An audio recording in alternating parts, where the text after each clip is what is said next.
Oi pessoal, tudo bem? Então aqui é a doutora Renata Ferreira, continuando na explicação dos exercícios para disfunção temporomandibular.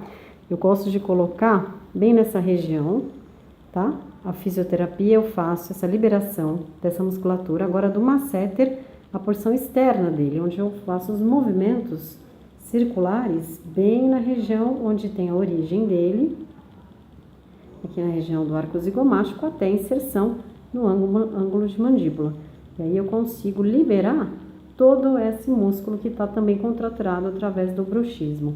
Como é que eu acho ele? 2 dedos na frente do pavilhão auditivo, exatamente onde ele inicia e onde ele finaliza aqui a inserção. Então é nessa região que nós vamos trabalhar a fisioterapia extrabucal para liberar essa estrutura.